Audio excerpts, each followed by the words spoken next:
اتنی امیر ہونے کے باوجود بھی طوائف گری کرتی ہے، جو سنتا منہ میں انگلیاں دبا لیتا۔ کوئی شوقیہ جسم کیسے بیچ سکتا ہے؟ یہاں جتنی بھی طوائفیں تھیں، سب کی اپنی مجبوریاں تھیں، ہر ایک کا الگ راز تھا، پر وہ تو کہتی تھی کہ مجھے خوشی ملتی ہے لوگوں کو خوش کر کے۔ ہفتے کے 5 دن میڈم فرزانہ کے کوٹھے پہ رہتی، جتنے پیسے اور تحفے ملتے اس میں میڈم کا حصہ نکالنے کے بعد باقی سب اپنے ساتھی طوائفوں میں بانٹ دیتی تھی۔ اصل نام کسی کو پتہ نہیں تھا۔ میڈم کے پاس آئی تھی، میڈم نے پوچھا جواب ملا نام میں کیا رکھا ہے؟ میڈم نے بندو نام رکھنا چاہا، جواب ملا کوئی کلمی نام ہونا چاہیے، جیسے امراؤ جان ادا، پھر یہی نام رکھ دیا گیا۔ کچھ دن بعد وہ امیروں کی جان ہی بن چکی تھی، نزاکت انتہا کی تھی، اس پر وہی مثال صداقت آتی ہے کہ خدا جب حسن دیتا ہے تو نزاکت آ ہی جاتی ہے۔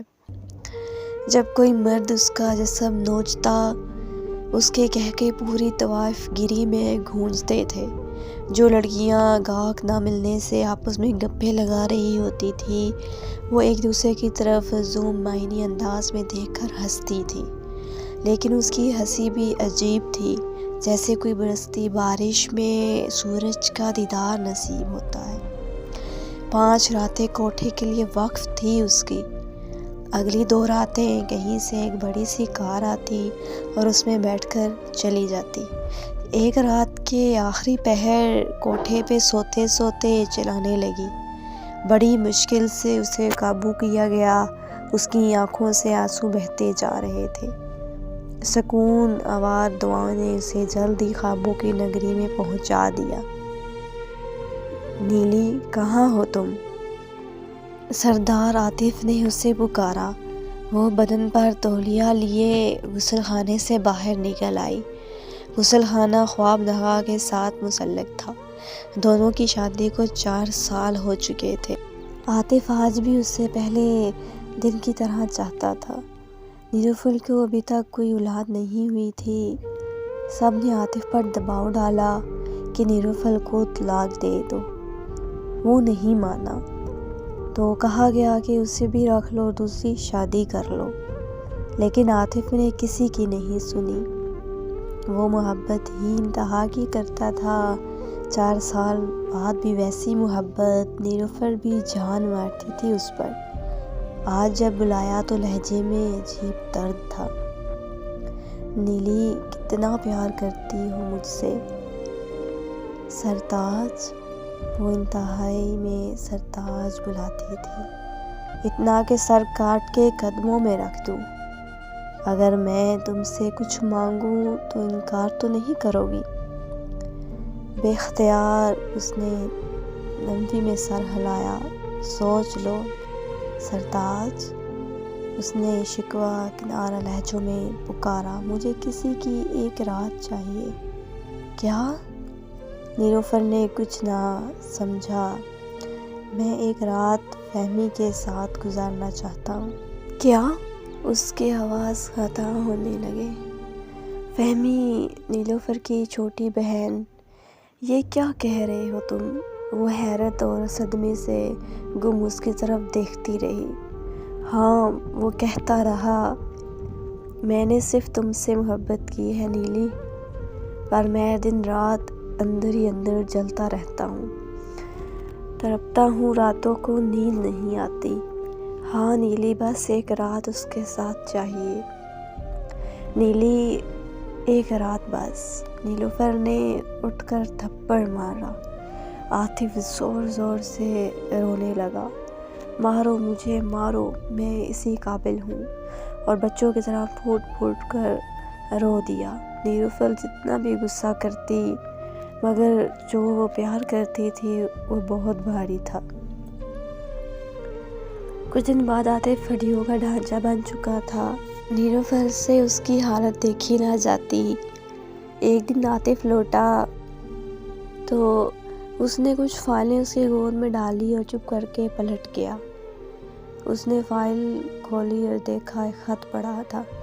پتہ چلا کہ عاطف نے فیکٹری اور گھر سب کچھ اس کے نام کر دیا، اور مانگا کیا ہے، بس ایک رات ہی تو مانگی تھی۔ کچھ عرصہ گزر گیا، پتہ چلا کہ سب سے بڑی خوشخبری ملی ہے، یعنی نیلوفر حمل سے ہے۔ پھر 5 مہینے گزر گئے، عاطف ویسے ہی ہڈیاں بنتا جا رہا تھا، لیکن نیلوفر کا خیال وہ حد سے بڑھ کر رکھتا۔ اس کے باوجود بھی عاطف کے چہرے پہ مسکان نہیں آتی تھی۔ پھر ایک دن عاطف نے کہا کہ نیلی، اب فہمی کو گھر بلا لو، وہ تمہارا خیال رکھے گی۔ نیلوفر کچھ نہ سمجھتے ہوئے بہت کچھ سمجھ گئی، لیکن کبھی کبھی کچھ رشتے بچانے کے لیے کچھ رشتے قربان کرنے پڑتے ہیں۔ نیلوفر نے فہمی کو گھر بلایا تھا، کہا تھا کہ اب 7 مہینے کا بچہ ہو گیا، عاطف تو سارا دن باہر ہوتا ہے، کوئی تو ہو جو میرا خیال رکھے۔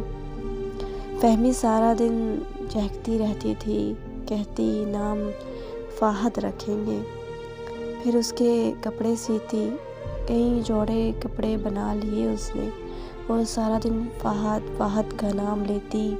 ایک دن رات نیلوفر نے فہمی کو عاطف کو کھانا دینے بھیجا۔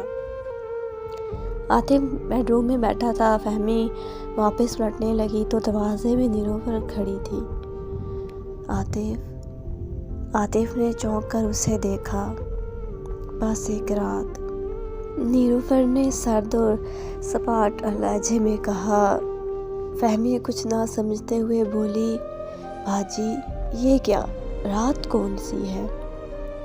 اس کے یہ کہنے پر دروازہ بند ہوا اور باہر سے کنڈی لگنے کی آواز آئی۔ فہمی کچھ نہ سمجھتے ہوئے بہت کچھ سمجھ گئی، دوڑ کر دروازے کے پاس پہنچتی ہے۔ باجی دروازہ کھولو پلیز، باجی دروازہ کھولو، باجی۔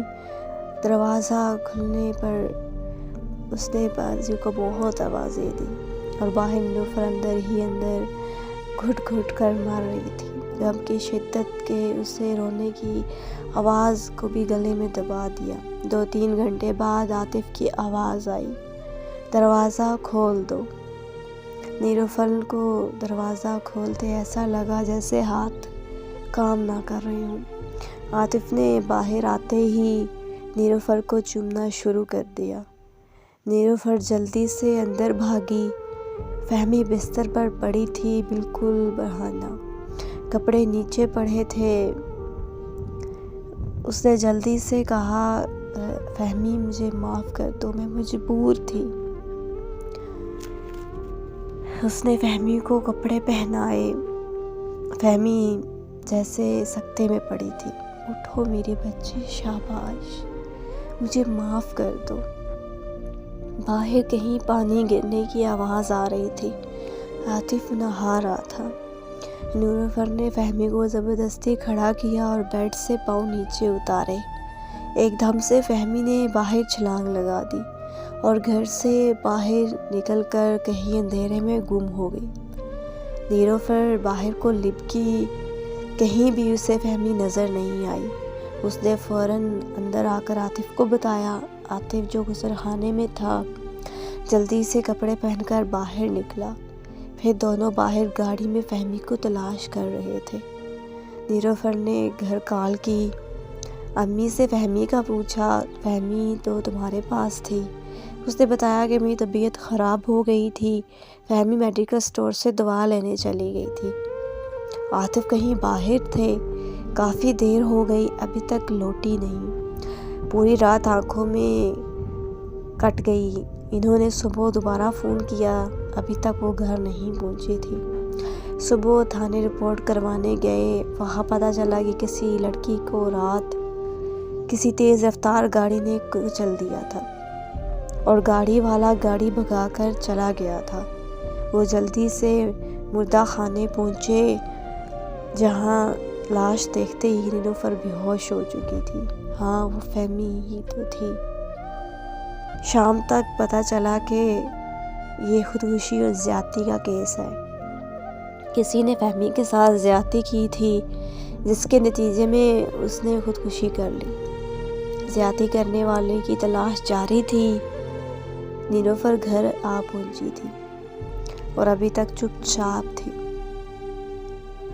وہ اٹھی اور کچن میں جا پہنچی۔ عاطف نے اسے پکارا، نیرو تم کہاں ہو؟ وہ کچن کی طرف آیا تو دیکھا کہ نیلوفر نے چھری داستے سے پکڑی ہوئی اور چلایا، نیلو رک جاؤ۔ لیکن اس کے وقت اپنے پیٹ میں چھری گھوم چکی تھی۔ ہاسپٹل لے جایا گیا۔ ڈاکٹر نے بتایا کہ چھری بچے کے پیٹ میں جا گھسی تھی۔ بچے کو بچانا ناممکن ہے۔ ماں کو بچانے کی کوشش کر رہے ہیں۔ بچے کی موت کی خبر نے عاطف کا دماغ الٹا کر دیا۔ 4 سال سے زائد بچے کا انتظار اور بچہ مر گیا۔ کچھ دن گزر گئے۔ نیلوفر اپنے میکے میں تھی، خاموش، بالکل خاموش۔ عاطف پاگل خانے جا چکا تھا، آنکھ کھل چکی تھی۔ مراد جان ادا نے پیٹ پر ہاتھ پھیرا۔ وہاں چھری اور کانٹوں کا نشان موجود تھا۔ شام ہونے والی تھی۔ اس نے اٹھ کر نہایا دھویا اور آج بھی اس کے گاہ پورے تھے۔ ہاں، ایک رات کے لیے ہی تو وہ آتے ہیں۔ آخر امراؤ جان ادا نے ایک رات کی قیمت ہی تو چکانی تھی۔